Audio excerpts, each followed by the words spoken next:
别动！哎呀！这个离不开我了吧？太棒了，神力！以后我飞的时候啊，我就带着你。到了地方以后，先把你扔下去，再把我拽下来，怎么样？相公，啊？先把我扔下去啊？就是那种轻拿轻放，轻点。有人！我跟你啊！小点声。我说，公公已经吩咐了，一定要在午时之前把这桌酒席弄好，你知不知道啊？哎呀，行了行了，别啰嗦了。不是啰嗦，我是跟你说嘛。你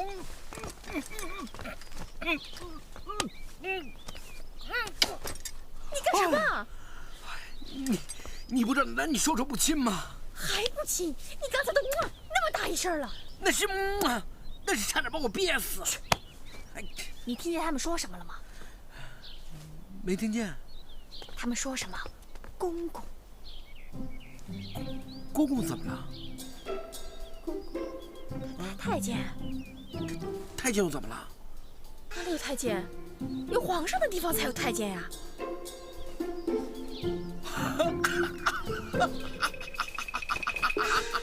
笑什么？这是我目前为止听到的最好笑的一句笑话。你说我们落在皇宫了吗？落在皇宫了吗？我也纳闷呢，咱们俩怎么那么轻而易举的就落在皇宫了？这也太简单了。是挺简单的。行了，别瞎琢磨了，别管闲事，赶紧走吧。没多管闲事儿，你想想看啊，有太监的地方就有皇上嘛，有了皇上，我们不就可以告御状了吗？然后把魏忠贤杀害老百姓的事情全部都跟皇上说，让皇上去对付那个大太监。你觉得会有那么简单吗？办法都是人想出来的呀。赶紧把你的剑藏起来，免得人家还以为咱俩是刺客呢。我像刺客吗？像。我像被刺的吧？快呀！来了，就是嘛。哎，那边看不见。季姑娘，求求你了，东厂的太监说，他最多只能活1个时辰，现在都已经过去半个时辰了。是啊，古人都说过，上天有好生之德。难道你真忍心看着一个大活人就这么死了吗？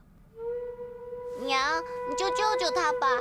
那个大姐姐是好人，那个大哥哥也一定是好人。娘，您就救救他们吧。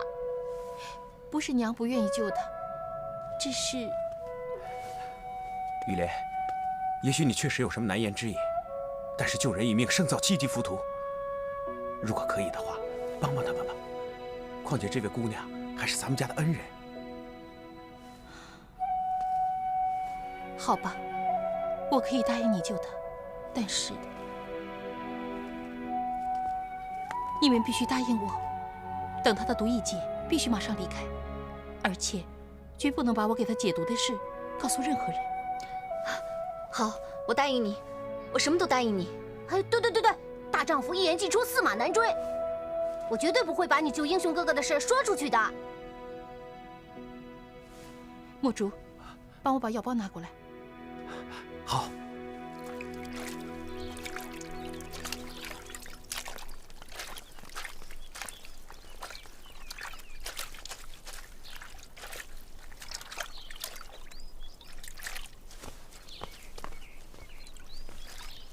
哎，有人来了。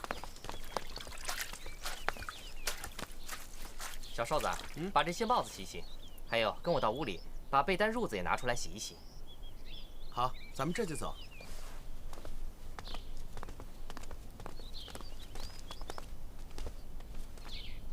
太好了，我们去偷身衣服过来。那个衣服啊？对啊。你没听他说吗？脏，没洗呢。那你就等死吧。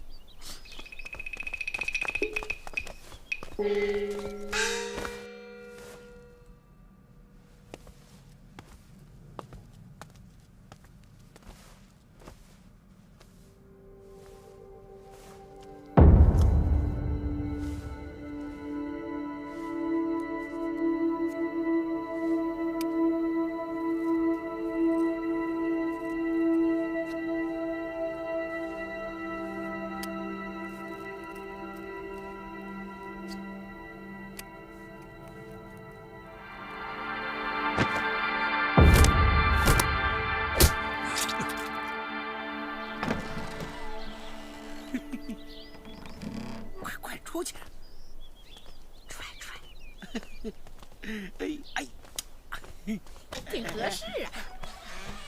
哎，这衣服还行啊。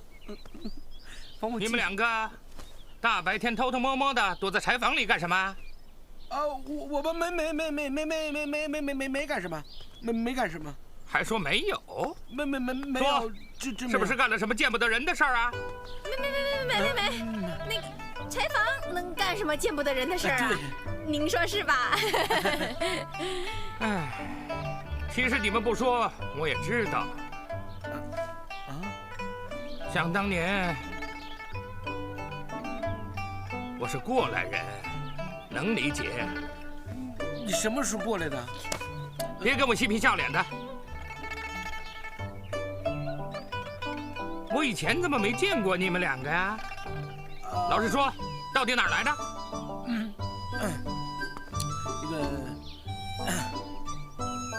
老实说，到底哪儿来的？问他。新来的，我叫小爱子，他叫小飞子。爱妃。新来的太监，我怎么没听说过呀？说来话长了。启禀总管，上面吩咐了，准备开宴。知道了，这就来。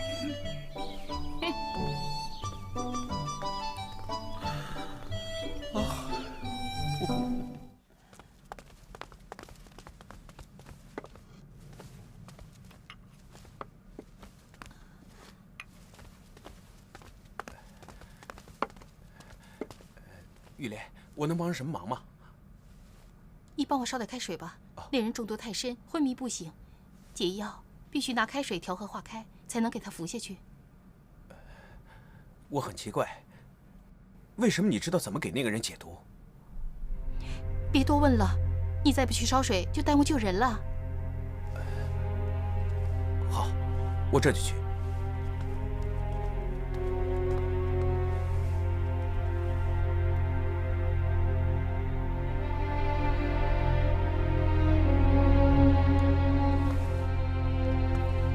承蒙众位爱卿厚爱，为本座添置的这些东西，可是本座受之有愧啊。 9000岁当之无愧。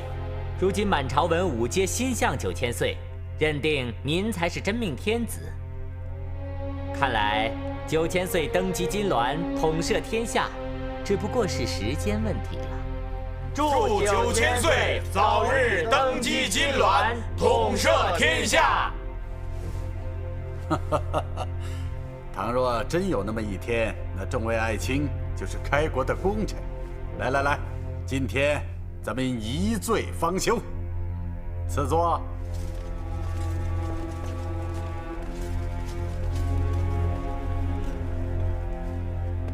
赐酒。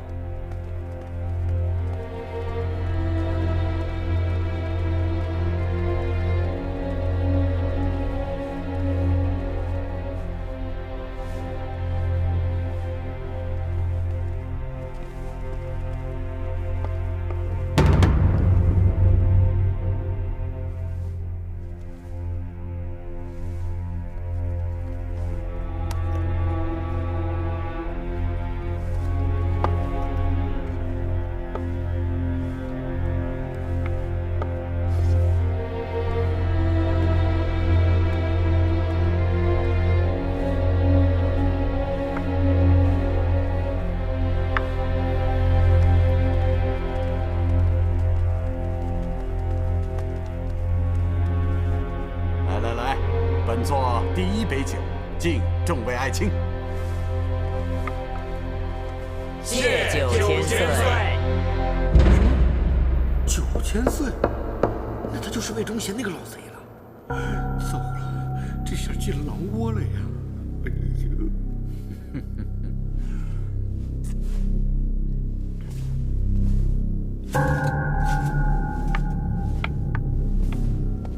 ！9000岁。 今天你难得这么高兴，我特地为您准备了一样礼物献给您。哦，什么样的礼物啊？这个礼物已在您的庭院当中，恭请9000岁还有各位大人一同前去观赏。好。什么？没有办法喂药。他中毒的时间太长了，毒气已经进入了他的体内5脏6腑，所以身体已经开始僵硬了。我试了各种办法，就是无法将他的嘴打开。是不是英雄哥哥服不下解药就得死了？我求求你再想想办法救救英雄哥哥吧！眼下办法只有一个。什么办法？先把药含在口中，再喂进他的嘴里。哎呀，姐姐，你就别犹豫了，快按照大嫂子说的去做吧。可是我，你要再不给他喂药，恐怕他就拖不过去了。姐姐，你赶紧给英雄哥哥喂药吧，要是再不喂，他就死定了。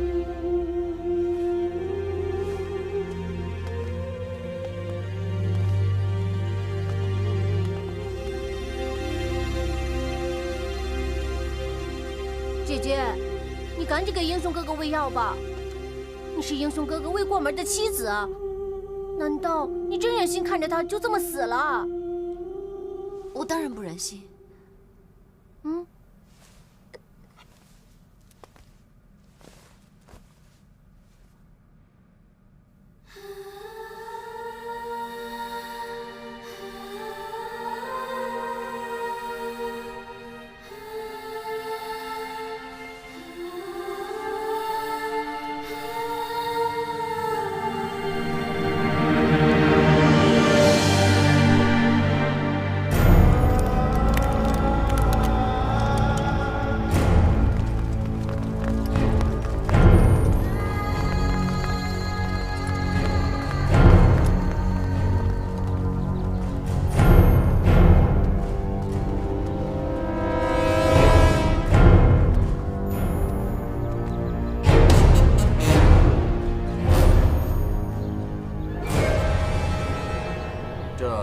是你送给本座的礼物。不错，它叫血刀。血刀？正是，可以说它是卑职的半个门生。卑职将毕生所学的鹰爪功全部传授给他，他以铁臂把鹰爪功式发挥得淋漓尽致，所以卑职把他安排在9000岁身边，保护您的安全。既然如此，让他取下头巾，让本座看清他的长相。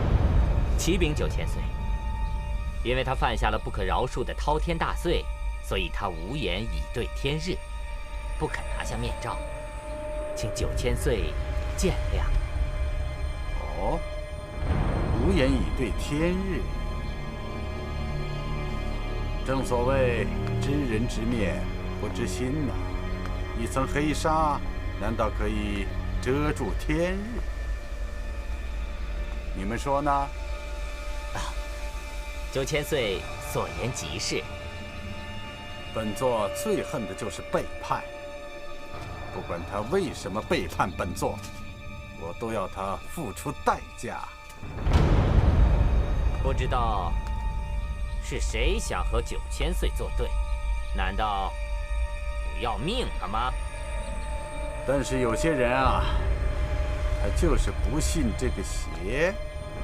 9000岁，您的意思是，当着本座口口声声喊9000岁，他转过身去，马上就要置本座于死地。9000岁，是谁这么大胆子？难道他有8个脑袋不成？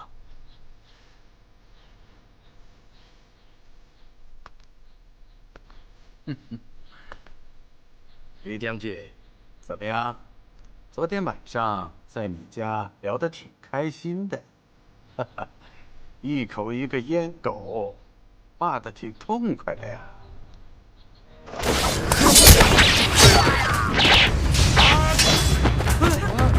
保护9000岁！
了，怕不怕？不怕。告诉妈妈，怕不怕？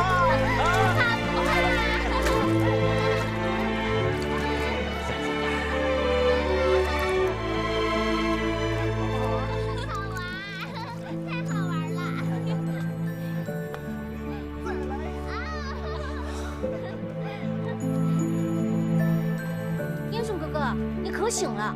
你要是再不醒啊，我姐姐真得急哭了。人愿，别胡说。我没胡说。英雄哥哥，你不知道，你中毒的时候啊，浑身僵硬，根本就咽不下解药。要不是我姐姐把药含在嘴里，然后啊，嘴对嘴的把药喂到你的口中，你早就没命了。你说，你是不是得谢谢我姐姐呀？就你别说，你还说。我说的都是实话。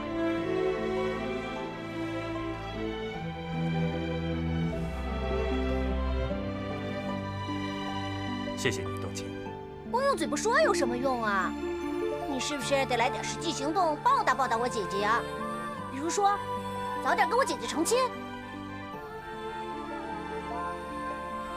人愿，你如果再胡说，我真生气了。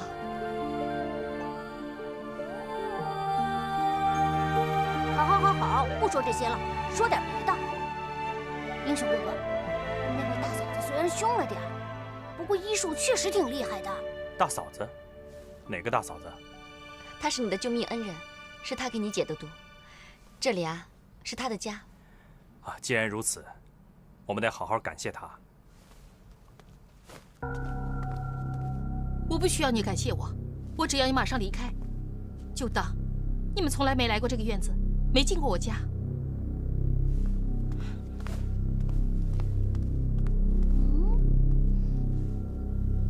快点，赶紧把剑找回来，然后赶紧想办法离开这儿。离开？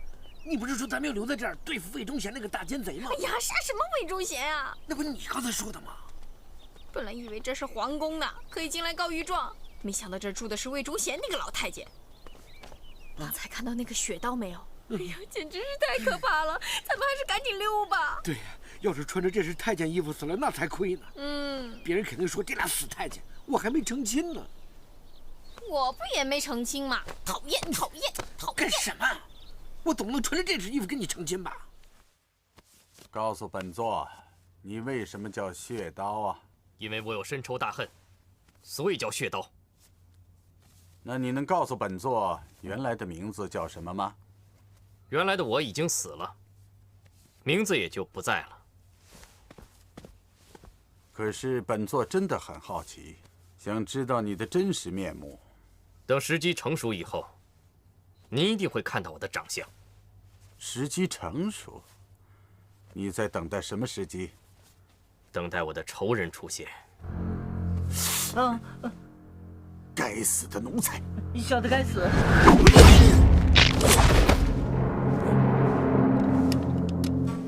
！9000岁说他该死，我就让他死。有你在我身边，本座倒真是可以高枕无忧了。不过有件事情你要记住，本座可不想让屋里沾上血腥味儿。血刀记住了。你先下去吧，有事本座会叫你。是。此人仇恨太深，杀气太重，而且不敢以真面目示人，不可不防啊！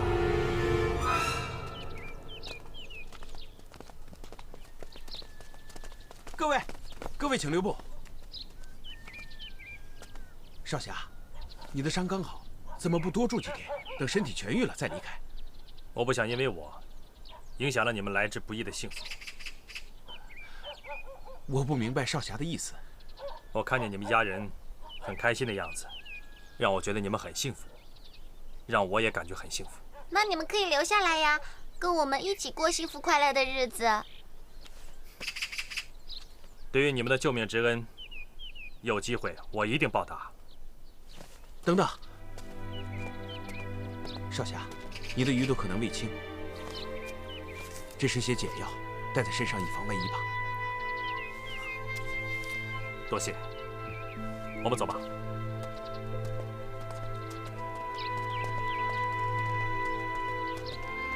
我觉得这一家人特别奇怪，尤其是那位大嫂子，老是阴阳怪气的。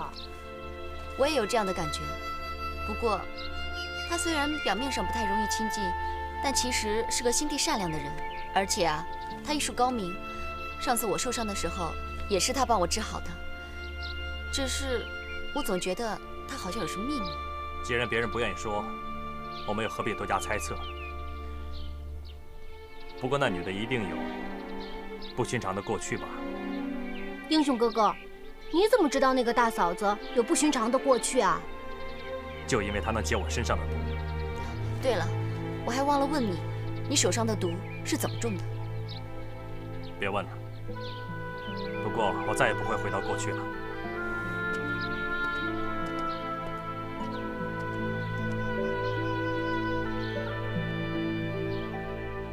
你们都不知道，刚才太吓人了。那个叫血刀的怪物，一下子就把他的脖子给拧断了。拧断了？这么厉害呀！哎呀，以后咱们要是碰见他，那咱们还是绕着走吧，要不然命就不保了。可不是呀，今天他掐这个，明天掐那个。对呀，那我们怎么办呢？你问我，我问谁呀？那个叫血刀的实在是太可怕了，咱们还是赶紧走吧。就是，再不走小命难保了。快！你的宝剑呢？那可是你师傅送给你的信物啊！什么宝剑不宝剑的，小命要紧。我师傅在天之灵一定会原谅我的。走走走，快！哎呀，快站！哎，你们俩站住！干嘛呢？没那个啊，我们没那个天气有点闷啊，好闷。我们俩出来透透气。透透气。怎么以前没见过你们俩呀？啊？没见过我。我们俩新来的。啊，对，新来的正好。那你们就去伺候9000岁更衣。糟了，也不知道马尚飞和艾迪去哪儿了。京城人生地不熟的，马尚飞呆头呆脑的，艾迪姐又大大咧咧的，他们俩可怎么得了啊？无论如何，一定要找到他们。走。要想取得9000岁完全的信任，这可不是一件容易的事。接下来，我该怎么做？继续接近9000岁，取得他的信任。另外，你想报那个深仇大恨的话，就只有留在9000岁身边。我知道。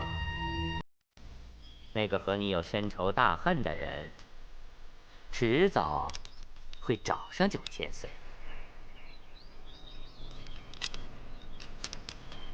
只要能报仇，我什么都不在乎，哪怕是做9000岁旁边的一条狗。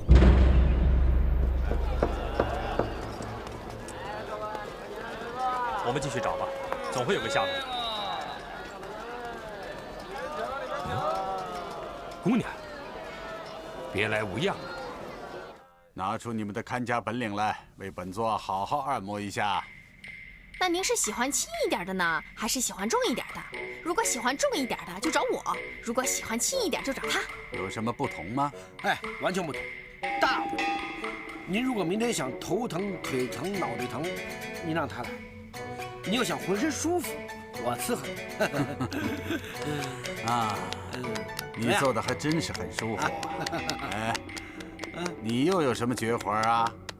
我的他绝活可多了，他可绝了。我跟你这么说啊，这么大一碗白酒，高度他喝一口，炉子点着了，拿根柴火出来，噗，吐火。哦，是吗？宝剑，这么长的宝剑，他拿着往嘴里边咔一插，后脑勺还露出这么长一截呢，还没事。大石头，4个人抬不动，他一个人，咔，往胸口上一放，他的胸也平，拿锤子砸呀，砸，石头碎了，人没事。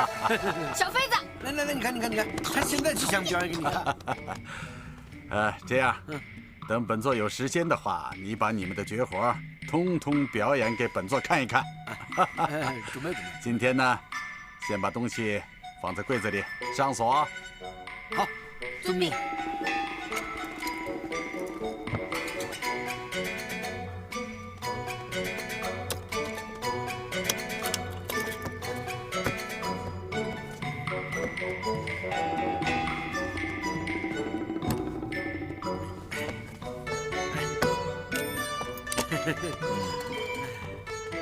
啊，钥匙，啊，钥匙，啊，哦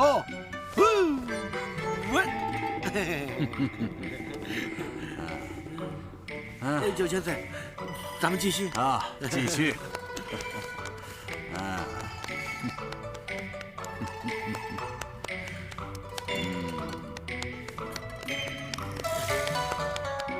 上次我遭遇锦衣卫暗算，姑娘仗义相救，我就应该猜到，姑娘侠心义胆，必是忠良之后。大人说的没错，我姐姐的爹啊，官儿可大了，左都御史。那么敢问姑娘，是何方人士？我杨氏一门世居湖广阴山，家父杨涟，字文如，号大红。什么？你是杨涟的女儿？什么？老爷带回几个陌生人，还说要安排在府里住下。启禀夫人，我听下人们是这么说的，老爷正让他们准备房间呢。哎，怎么能轻易让陌生人住到家里呢？老爷又是心血来潮，我得看看去。你看见了没？那钥匙就挂在那老太监的身上。看见了能怎么样？偷出来呀！咱把钥匙偷出来以后，再把龙袍后皇冠也偷出来，然后交给你大师兄，让大师兄去交给皇上，到皇上面前去告御状。皇上一看，哟，这人不是想谋权篡位吗？让皇上去收拾他不就行了吗？对呀，让皇上杀了这个狗贼，我家老太太血海深仇就可以报了。怎么样？这个主意不错吧？我脑子挺快吧？你脑壳里就是一堆豆腐，哪那么容易啊？你以为那个太监傻呀？钥匙别在他腰上，你能拿得到吗？想办法呀！找个机会把钥匙偷出来，不就行了吗？老天终于睁开眼睛了，没有让杨家忠良绝后。大人，你怎么这么高兴啊？孩子，一会儿你就知道了。来呀，有请夫人。用不着请了，我已经来了。夫人，你来的正好。上次就是这位姑娘把我从锦衣卫那帮鹰犬的手里给救出来的。还有，你猜猜看，这位姑娘是谁？怎么，姑娘，难道你没有听你爹提过，你在京城有位姑姑？家父确实说过，我的姑父是吏部大臣孙伯瑜。莫非您就是？正是。孩子，当年我听说杨家遭奸人的灭门，我和你姑都以为，没想到还能再见到你呀！你是晴儿。当年我离开家，嫁到京城的时候，你还不到1岁大，一转眼的功夫，长这么大了，你真是晴儿吗？夫人，她真的是晴儿，绝没有错的。她就是你亲哥哥杨涟的女儿啊。晴儿，你仔细看看清楚，还认不认得我？我是姑姑杨桃啊。我记得我的姑姑就是杨桃。姑姑，可怜的孩子，姑姑终于找到你了。这次说什么，姑姑也得把你留下。你们俩是她的朋友吧？那就一块住下吧。反正这府里啊，空房子多的是，想住多久就住多久啊。多谢夫人。可是现在我担心马上飞跟爱弟姐，我想赶紧找到他们。放心吧，我们暂且安顿下来，会找到他们的。马上飞，你知道吗？虽然平时我老骂你蠢，嫌你烦，欺负你，可是我现在真的很想你，很担心你。你又担心马尚飞他们了？英雄哥哥，我知道你们一起经历了许多事情，在你的心里，他就像你的亲人一样。英雄哥哥，我看到姐姐找到她的亲姑姑，我真的好羡慕。可是现在，我唯一的亲人就只剩下马尚飞了。这个弹弓是他给我做的，我真的好想他。要是马尚飞能够平安无事，我以后一定不再骂他蠢了，也一定不再欺负他了。放心吧，一定会找到马尚飞他们的。我也很挂念他们，他现在是我唯一的师弟，也算是我的亲人。马尚飞也算是我唯一的亲人了，你也是我的亲人。你把我当亲人，你肯原谅我？你又没做错什么事，我为什么不能原谅你？我现在没有犯错，并不代表我以前没有犯错。你别忘了，血洗东林书院的时候，我也在场。可是当时你被那些坏蛋给骗了，分不清楚好坏。但你现在不一样了，古人说过，知错能改，善莫大焉。既然你能勇敢地认错，就没有什么不能原谅的。人愿，谢谢你。英雄哥哥，你跟我说谢谢。你不觉得你现在变了好多吗？我变了？我怎么变了？以前的你啊，话太少了，根本就没见你笑过，也不知道你心里在想什么，就觉得你像冰一样，特别冷，特别冷。现在不一样了。怎么不一样了？现在的你啊，变得温暖了，话也多了，也爱笑了。你也爱关心别人，照顾别人，你就像一个真正的大侠。要是你师父还在，看到你这样，一定会很高兴的。这辈子最愧疚、最感激的人就是我师父了。他以死唤醒了我的良知，让我明白了许多事。叶大侠，老爷请您到大厅，有事商谈。青儿把所有的事都告诉我了。你们真打算从魏忠贤手里夺走那口铁盒？为了完成顾大人的遗愿，拯救苍生，我们必须这么做。可是姓魏的奸贼没那么容易对付。如果你们不小心搭上自己的性命，晴儿可是我杨家最后一滴血脉，我绝不允许她有什么三长两短。晴儿也告诉我了，你是她从小许配还没成亲的相公。可是你要是有什么差错的话，我家晴儿怎么办？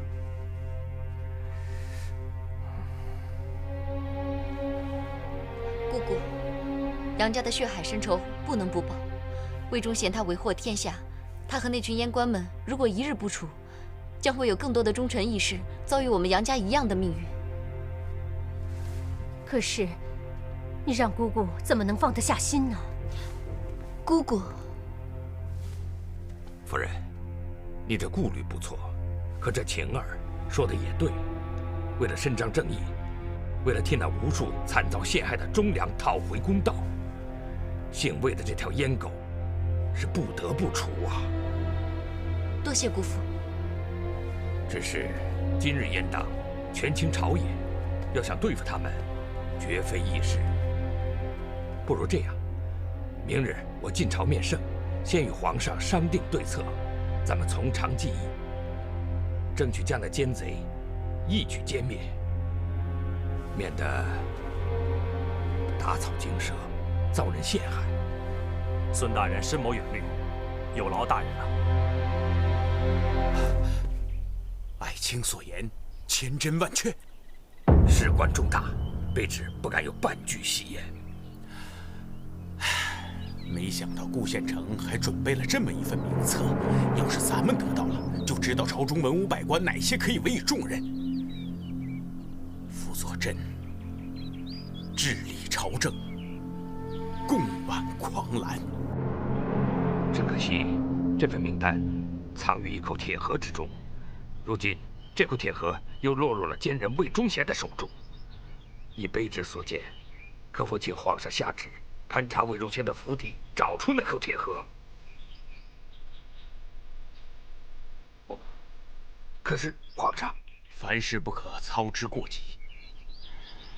魏忠贤并非等闲之辈，不会轻易坐以待毙的。他必定已经做好了各种准备，仓促动手，只会给我们疑患无穷啊！那依皇上所见，暗中寻找那口铁盒，切忌打草惊蛇，争取一举将魏忠贤及其阉党处之殆尽。皇上放心，卑职知道如何去办。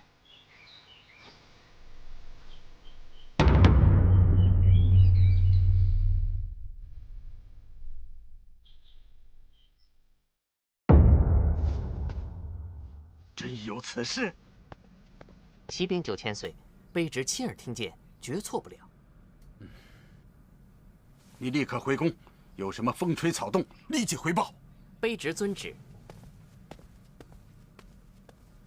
孙伯瑜这个老匹夫，可恶至极！哼！卑职参见9000岁。9000岁，您生这么大的气，是谁又惹着您了？哼！孙伯瑜那个老匹夫，居然知道了顾县城老贼所留铁盒的事情。那个小儿皇帝居然要他设计，从本座手中夺走那个铁盒。不要以为有小儿皇帝护着他，本座就不敢动他。你来得正好，出出主意，怎么对付这个小儿皇帝？启禀9000岁，依卑职所见，该对付的并非是皇上，而是孙伯瑜那个老匹夫。只要除掉孙伯瑜，哪怕是皇上再怎么想对付您，恐怕他也是力不从心呐。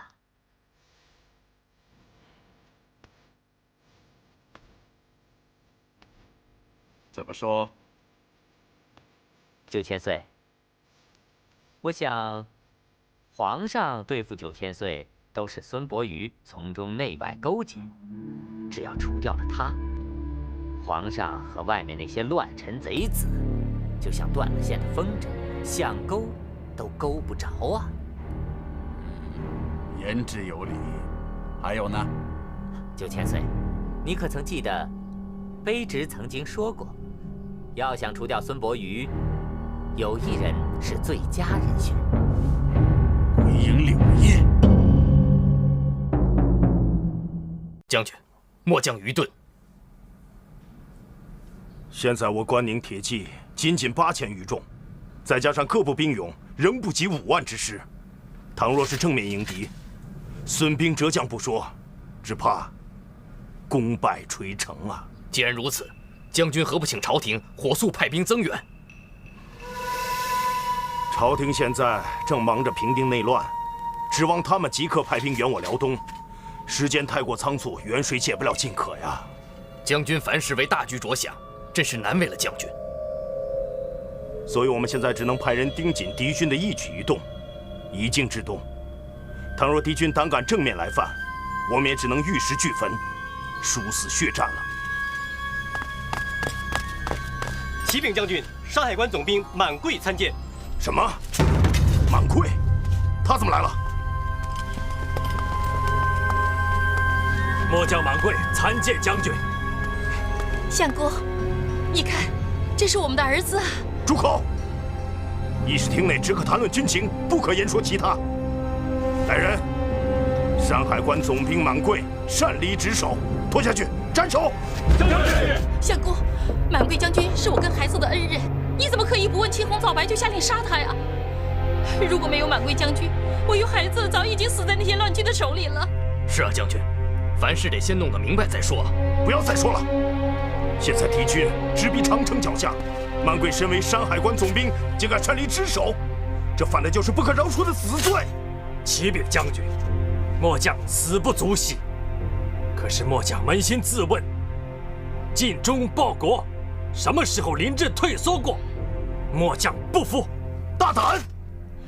相公，我带着孩子北上，遇到了逃窜的叛匪，幸亏及时遇到了满贵，要不然我和孩子早就丧生在乱刀之下了。之后，满贵将军更是舍生忘死，一路护送我来找你。此恩此德，你怎么能不报呢？无论什么理由，满贵触我军法，若不依罪论处，叫我日后如何服众？来人，拖下去！将军开恩呐！将军开恩呐！方才夫人所言极是，即使满贵将军真的擅离职守，也是为了保存将军的血脉，罪不至死啊！丹丹啊，千万别跑太远啊，爹一会儿就回家了。爹，你每天都写同样的字，烦不烦啊？写一遍就好了。好，爹知道丹丹最乖了，自己去玩，好不好？好，去吧。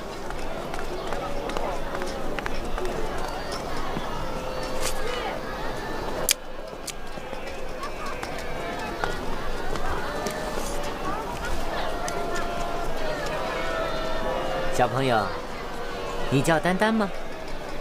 嗯。谢谢。你看我这个竹蜻蜓漂亮吗？漂亮。送给你好不好？谢谢。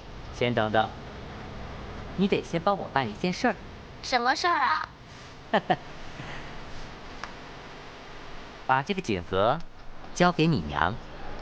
我不认识你，我娘不让我跟陌生人说话，我怕我娘骂我。难道你不想要这个竹蜻蜓了？那我就先走了。等一下。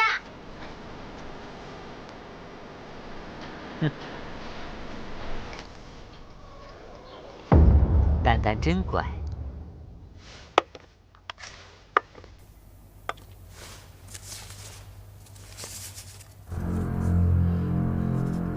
娘，你怎么了？脸色这么难看。丹丹，这是谁给你的？我不知道。你快说呀，到底谁给你的？娘，我又没做错什么，你那么大声说我干嘛呀？你快说呀！我不认识那个人。丹丹别怕啊，雨莲啊，孩子到底做错什么事啊？用得着这么大声骂他吗？为什么都10年了还不肯放过我？都10年了。哎，雨莲。爹，你帮丹丹问问娘，丹丹到底做错了什么，惹娘生气了？好，丹丹，爹帮你问问，你自己玩会儿啊。嗯。既然将军忧心国事，那就更不该斩了满贵。满贵他骁勇善战，如今正是用人之际，将军万万不可意气用事。如要斩了满贵，只怕军中将士心中不服，请将军三思啊！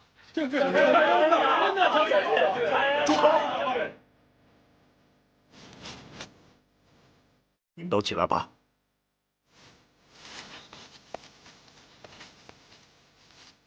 满贵，罪将在。此次饶你免死，速返出地，戴罪立功。末将遵命。另外，派人护送剑内犬子，抓紧时间赶回关内。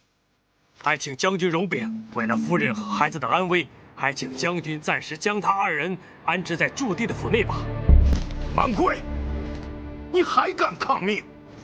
末将不敢，但是最近敌军为祸日消，边防各个关口时常有战事发生。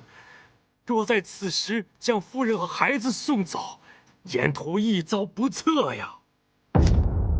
什么？9000岁吉兆，难道平静的生活对我来说只是遥不可及的妄想？喋血江湖才是我最后的宿命。不，我不能放弃，我绝不能放弃这得之不易的幸福。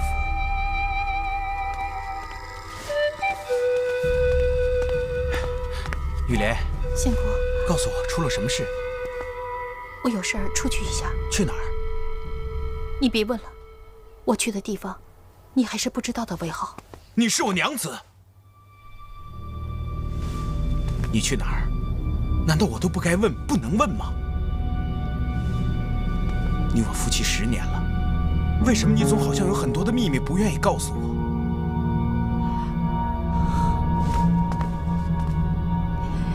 因为我不想让你讨厌我、嫌弃我。很多事情我不想让你知道，是因为我怕你知道以后会给你带来麻烦。雨莲，娘，你去哪儿啊？带我一起去。丹丹乖，和爹留在家里。娘，你每次出去都带着我，为什么这次不带我？娘，你是不是不要我了？不要乱想，娘怎么会不要丹丹呢？我没有乱想，娘，你不带着我，你就是不要我了。娘，你别不要我好吗？我以后乖乖听话，不惹您生气了。如果你真的不想惹娘生气，就乖乖的陪着爹待在家里。如果娘真的回不来了，等你长大了，替娘照顾好爹，照顾好你自己。娘，娘，娘，娘，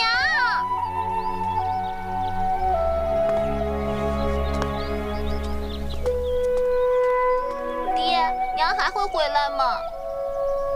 爹，你快告诉我，娘还会回来吗？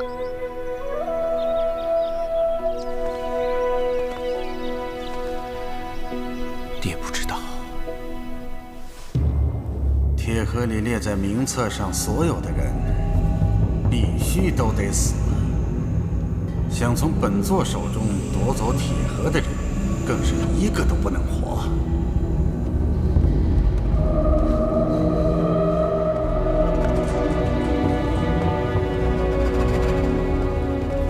季玉莲拜见9000岁。10年不见，别来无恙啊！9000岁，您和鬼影柳叶多年未见，想必有许多话要说，飞短告退。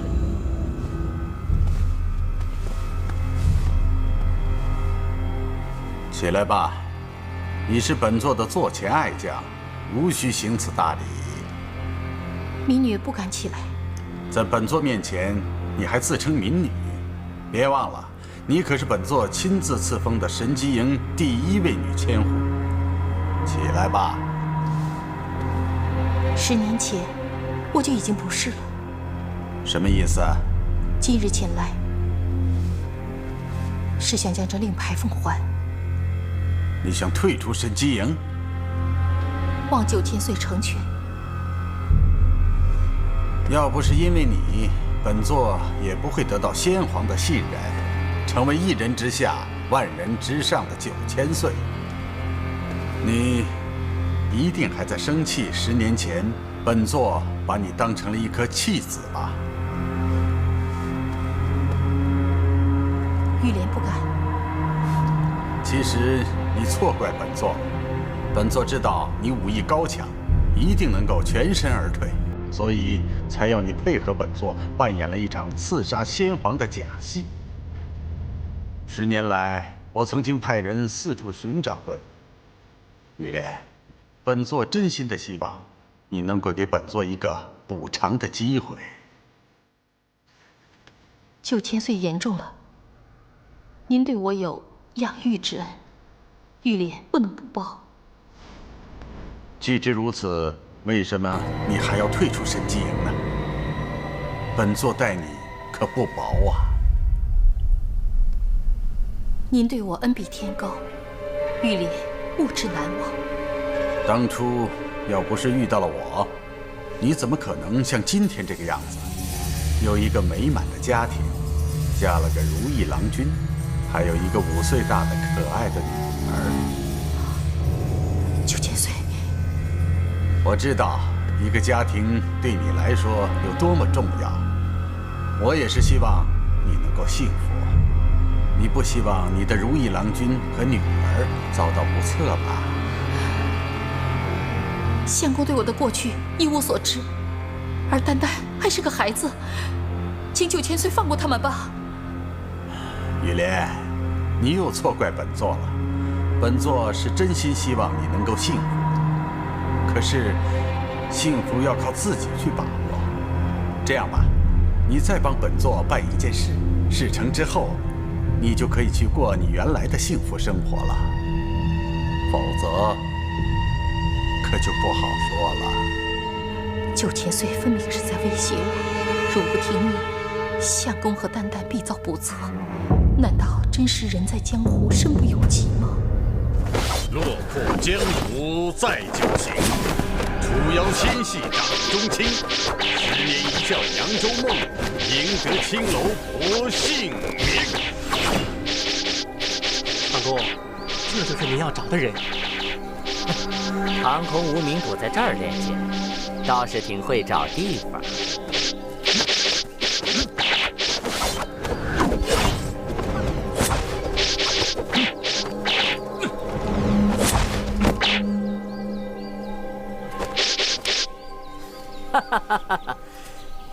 久闻长空大侠的醉剑独步江湖，今日一见，果然不同凡响。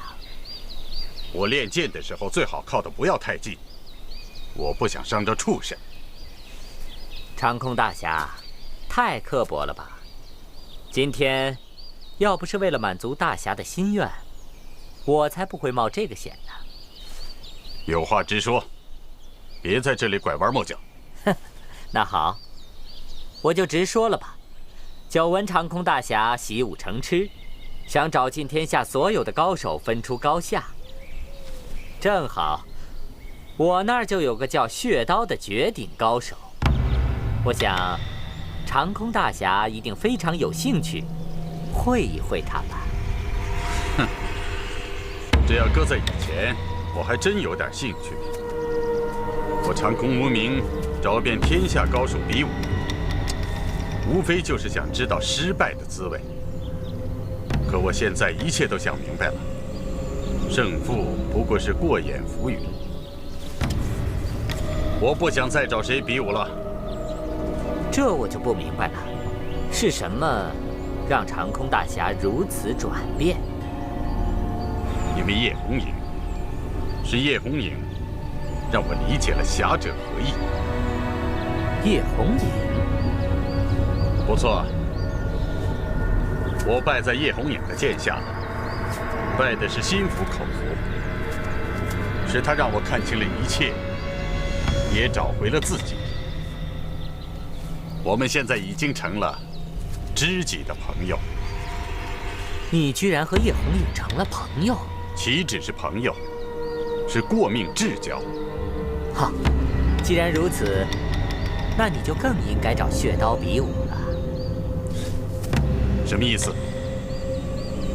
实不相瞒，血刀奉了9000岁之命，要除掉叶红影。十分不幸的是，叶红影之前刚刚遭到暗算，身中剧毒，应该他的功力已经大不如从前了。如果这个时候血刀找到他，哼，叶红影只怕性命难保。真有此事？绝无虚言。叶红影现在何处？京城不大，应该很好找。什么？长空大侠，如果你想保住叶红影的性命，那么你最好在血刀找到叶红影之前，先把它解决掉。血刀在哪儿？这个在下可以帮你找。明天5时，城西小树林，带他来找我。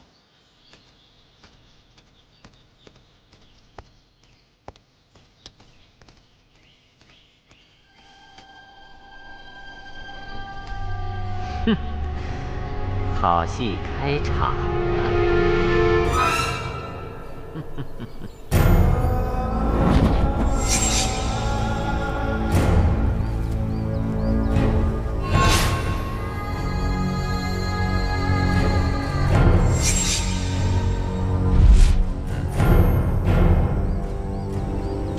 喝酒吗？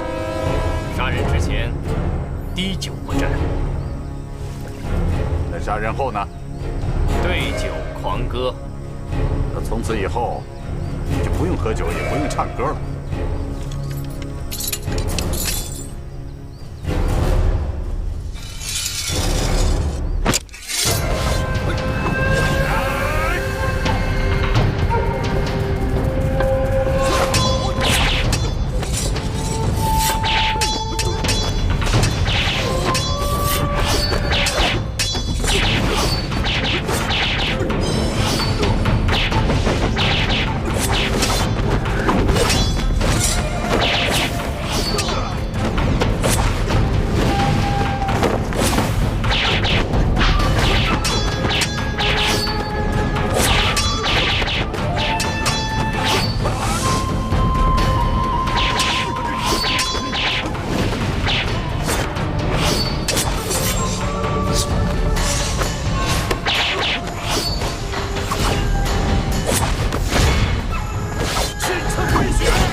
折剑山庄我见过你，你是战天云的徒弟。战天云的那个徒弟已经死了，现在的我叫血刀。此人武功阴毒，看样子我还得认真对付。你想杀我，保住叶红影的狗命，真是痴心妄想，自不量力。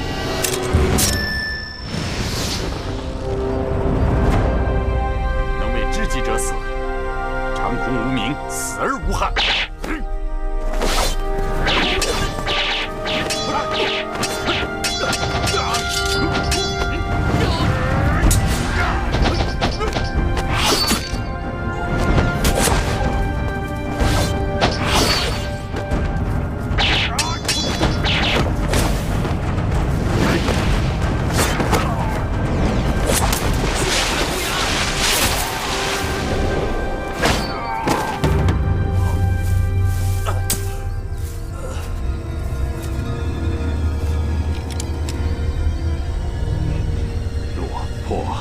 江湖在九行。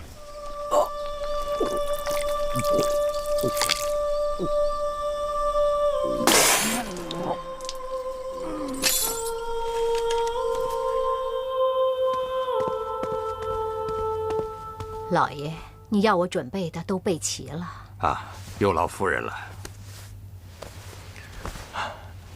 真没想到，皇上贵为一国之君，居然连宫里的东西也不敢随便吃。要不是我家老爷经常偷偷的往宫里送吃的，皇上啊，他早就饿死了。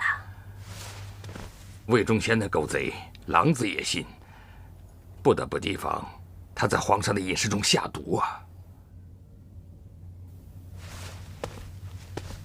待会儿你们二人打扮成随从的模样，随老夫一起进宫面圣。见到皇上，你们尽管说，把魏忠贤残害忠良的罪行一五一十的禀明清楚。孙伯伯，那你也带我一块儿去见皇上吧。任苑，别胡闹了，进宫可不是一件小事儿，哪有那么容易的？再说你还是个小孩儿，听姐姐话，乖乖留在这里啊。可是我要把坏蛋害死我爷爷的事和害死东林书院那么多人的事都要告诉皇上。任苑，放心吧，任苑，我会把东林书院的事情禀明皇上的。哎呦，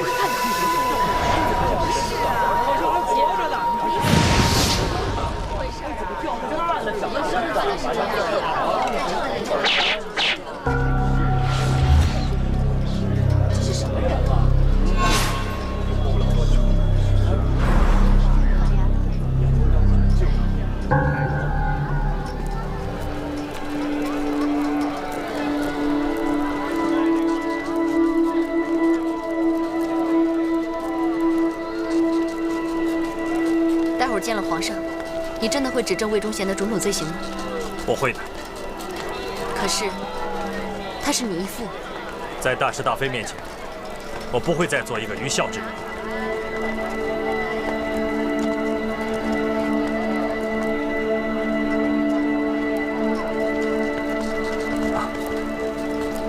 无名，你认识他？他是我的朋友，我必须救他。不行，你听我说，小不忍则乱大谋。可是他还活着。小心！